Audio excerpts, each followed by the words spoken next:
Hey everybody, it's TR. I'm back with Hell Month Part 2. It actually gets a little better. I'm going to start by shouting out to everybody who commented on Part 1.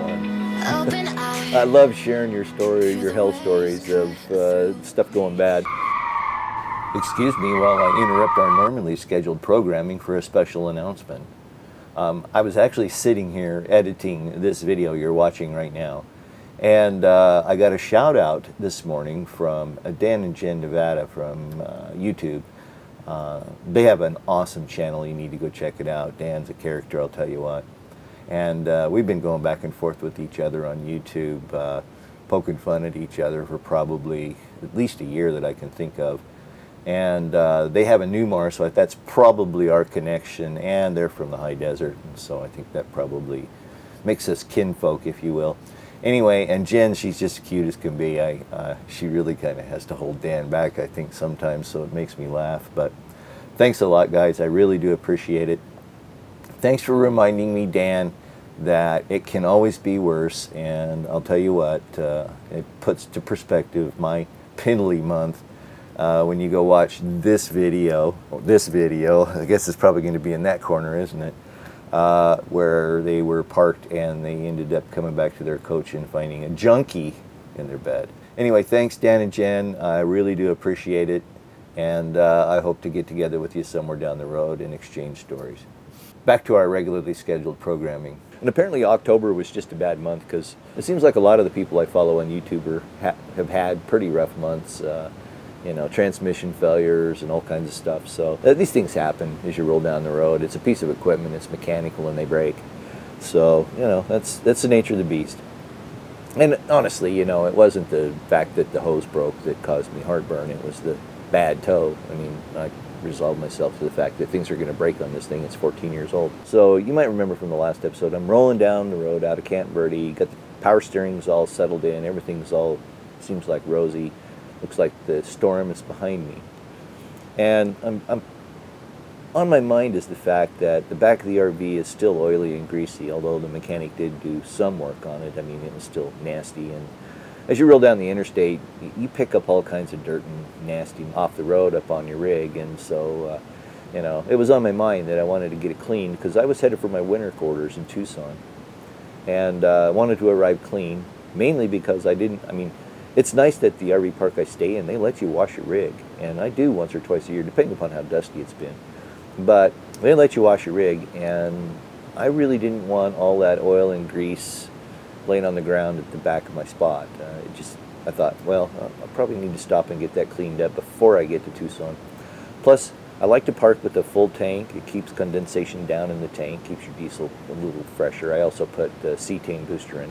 I also wanted to get my propane tank filled. I don't use a lot of propane. Let's see, I was on half a tank when I looked, and that's 6 months worth. Let's see, I had it filled in June, early June, so yeah, that would have been 5 months worth. I'm only down to a half a tank, so I don't use a whole lot of propane. But I still wanted to get it filled, and there's a Flying J truck stop right there that has propane. I thought, well, despite the fact that I've probably been to the Blue Beacon truck wash 8 times in the rig, and 7 of those 8 times been dissatisfied with the results. I mean, they're just streaky. They just don't do RVs really well. And I acquiesced because I could take care of everything in one stop right there at Eloy, Arizona. And so I pull in there. The guy in the bay, he's guiding me into the bay. And so I'm kind of watching him and sort of in my periphery kind of watching things because I'm driving through this scrubber widget. It's like those that you see in the automated car wash, you know, these brushes that spin, and they got, you know, I'm sure they don't use it on, you know, like the cab. They probably use it on the trailers and stuff. He guides me right into that, and it hits my right mirror, and I'm all of a sudden thump, you know, and I look over and the mirror's laying down. And so I pull on in and I get parked, and I didn't even bother to talk to the kid. I'm thinking to myself, you know, be patient, be calm. It's been a rough month. Just let's get this out of the way. And so I go in and ask for the manager, and he's out in the wash bay somewhere, so I figure, well, I'll go track him down. I pay my bill, and I walk back out into the wash bay where Rusty is, and there's about 10 guys standing around looking at the bedroom window, and it's broken. I'm not really sure when it got broke, to be honest with you. I mean, you know, obviously the damage was discovered at the car wash. And I also discovered that I think the tow job was really rough, because when I was back taking pictures for the insurance company to send to them of the broken window and the damaged awning, I happened to notice this. And those are screw heads that are showing through the trim strip there. And so that made me walk around the rig a little closer and look a little closer, and then I discovered this. And if you look right there, you can see that seam has been bent up. And I got to think that what happened is that as we were rolling down the road and he was rocking and rolling around these tight corners and stuff, and the way the RV was going, it was getting racked like this. And I'm just, you know, I got to wonder if, you know, some damage got done, some serious damage got done. I'm going to keep an eye on it. It looks mostly cosmetic right now, but that could have been what busted the window. I don't know that for sure, but I just know that it's busted and it needs to get fixed. Well, that's turned into be a real pain in the butt. None of the repair shops around here, except the RV dealers who want an arm and a leg for it, can get it. And they're actually more expensive than Newmar, the manufacturer, who, when I called and talked to them, it's going to be a 5 or 6 week lead time to get the window. $915 window. So there's probably not a more expensive window in the coach, except maybe with a windshield. It's an egress window, so it's got these little red tabs on the bottom. You flip them up and push them out. Well, I've been online and I found this window that Newmar recommended that would be a perfect replacement for it, but it's not an awning type. It doesn't have the window that tilts in and out. These have more like what I would call the fast food window in them that slide to the side. That's okay by me. I like the awning window because you could open it in the rain and the rain would run off of it. So it is what it is. I'm going to have to probably end up buying that myself and getting it in here and then having it installed when they come to do the awning. That looks like the situation at this point. I'm still trying to wait for some final bids on the awning. It's coming in right where I thought it would. But I hope to get that all taken care of here in the next couple days. So I get into Tucson all safe and sound, and I hadn't started up my workstation, my computer that I do my video editing on, for probably a week. And when I try to start it up, it won't start. Now, that's not unusual. When you roll down the road with something like that, you know, the cards get jostled a little bit, and sometimes they can work their way out of the slot and they won't make connections and so forth. But I'd gone through it with a fine-tooth comb and replaced everything. The power supply was working. Everything was fine. It just would not post. And what a post is when you first start a computer, that screen that flashes up and shows you all of the text. That's the BIOS. That's what tells the computer is attached to it and so on and so forth. But I'm getting technical on you. Be careful. That screen would never come up. It would never flash. And I thought I was a dead duck. I replaced the BIOS battery. There's a little battery on these motherboards that keep the memories charged up on the BIOS so it doesn't lose its mind. And I changed that out. Still nothing. And so I'm kind of thinking, man, you know, I've been thinking I wanted to build a new computer here, and but you know, the timing wasn't great, and I got to wonder if maybe all the jostling or something, because I'm sure this rig got the beat out of it, because there was stuff scattered everywhere in the cabinets. Something I didn't mention last time was that a couple wine glasses were busted in the cabinet. They had been tipped over in the cabinet, so I had to get up in there and clean them up and some stuff like that. I had been thinking that I wanted to build a new computer, because the one I have I bought as a used machine, but it was a pretty beefy system, and I'm pretty demanding on my workstations. I really need, you know, I guess I probably don't need the horsepower, but I want the horsepower. I want things to happen fast on my system. You know, like when you're rendering videos and stuff, it can take a really long time if it's a long video. You know, an hour, hour and a half, 2 hours on some videos it takes to render them on my old system. This new system, and it is a lot faster. So I gave up a dual Xenon 4 cores, and I got a single processor, Ryzen 1950 with 16 cores. And then I threw 32 gigs of RAM at it. I moved my SSD hard drives from my old workstation to this workstation. I also moved my GTX 1080i TIEIO card, the video card, which really I probably only use about 10% of the time. Even when I'm video editing, it's kind of disappointing. I probably waste a little money on it. But hopefully I'll grow into it. It's NVIDIA, so it should last quite a while. The hardest part was finding a case. The motherboard that I got that would accept this, what they call T4, I'm getting technical on you again, be careful, would take the processor, is a little bit bigger socket than the standard Intel socket, so it takes a little bit bigger space, I guess. I don't know, but the motherboard wouldn't fit the first case I got. So, and that case was just plain Jane. That's what I wanted.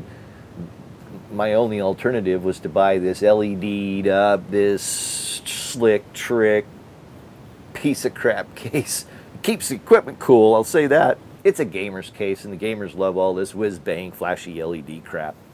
I found one that I like. You can turn it off, of course, and I haven't done that.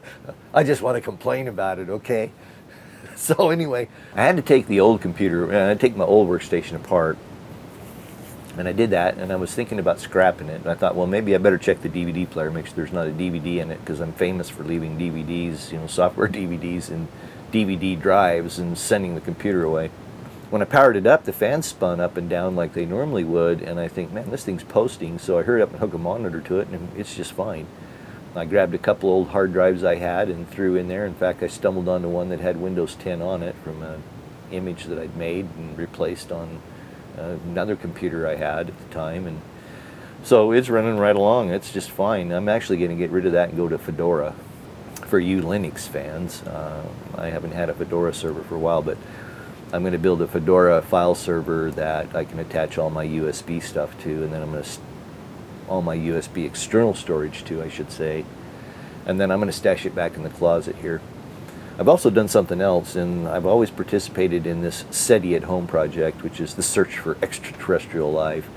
But what it is a distributing computed project, and it comes from Berkeley. And so what they do is you get these radio telescope listening files, and they, you know, you download them to your computer, and then you use your computing resources to process the file and then upload the results. And I've participated in that forever, so I've been running that on the new station, and man, it is really fast. I'm really pleased with my new workstation. So I guess that's probably one of the good things that came out of the month, although I could have afforded to not spend the money on a new computer at the time. It's just because I'm frugal, I'm a penny pincher. I hate to spend money when I am not prepared for it, let's put it that way. But I had some things I had to get done this month. About 2 months ago, it was probably the middle of August, I guess, I realized that my website had been hacked. What tipped me off is that I was getting probably 2 to 3, some days 4 spam type comments, because I moderate comments on it. And all of a sudden I went from getting 2 to 3 to 4 to getting like 200 in a day. And so I run over there to check, and it is AFU, FooBar. And the utilities that my hosting company provided to do the backups weren't even restoring it. They weren't even touching it. They just fail out. And so I'm like, my gosh, you know, what's happened? So I finally get on the phone after 3 hours of fighting to get through to them and get a restore scheduled. And so in addition to the backup utilities you can run on your website from your hosting solution, all good hosting companies will do a backup of the back end. In other words, they back up the whole server every night. They get a snapshot of it at a certain time of the day or night. And really good hosting companies can do that on demand, so they keep track of what changes have made throughout the day, and you can do near instantaneous recoveries. But those are pretty expensive. The other thing about this company I was with, Network Solutions, who's really just web.com. You know how these companies have all merged together over the years, but Network Solutions is the internet's registrar. In other words, everybody like GoDaddy and all these other companies that are selling you domain names, they're just reselling Network Solutions. All domain name registrations are managed by Network Solutions. Okay, I mean, that was their claim to fame. And I've been a customer there since the 90s when I was registering domain names for companies that I'd worked for in the past. But their web hosting solutions sucked. The management interface was junk. I mean, it was horrible. It was slow. The WordPress management was just, oh my God, it was so painful. It would take me 45 minutes to post like 4 or 5 images and get them ready for my picture of the day kinds of things I do on the website. And so I really hadn't been updating the website very regularly or even looking at it. And to be honest with you, I probably bit myself. So I resolved to move my WordPress site to a new hosting solution, and I started doing some research on it, of course, and went to PC Magazine and looked at the top 5, WordPress hosting sites according to them. And they've been doing this a long time, so I kind of tend to trust their opinions. And I went and looked at Bluehost and DreamHost and this host and that host. But I looked at this SiteGround, which was ranking number 2 or 3. And so I went over and checked them out, and I was really impressed. I got on online chat with them and had a nice chat with the salesperson, of course, and filled out some things that I wanted to understand about them. And so I decided to move over there. One of the things that I liked was I got a screaming deal on it for $5.99 a month, which is a screaming good deal for mid-tier website hosting like I got, because I actually did upgrade a little bit. But man, it's screaming fast. And they did most of the work on the migration. They have this utility that went out and grabbed my WordPress site and moved it over. Now, I could have done that myself, and in fact, I've done it several times for myself and for other companies. It's really pretty straightforward and easy to do. But I figured, hey, if it's free, I might as well let them do it, save me the time. And so once they got it moved over, I went through it with a fine-tooth comb, and I tested it and tested it and speed tested it and speed tested it, and I've got it really well tuned up now. I admit, again, mostly my own fault. I was uploading, high-resolution images when you don't do that to a website, because I'm going to get technical on you here, watch out.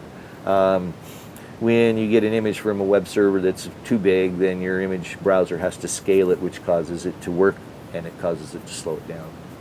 Okay, technical lecture over. So I spent a lot of time working on it, and I got it from a solid D on Google and GTmetrix to a solid B.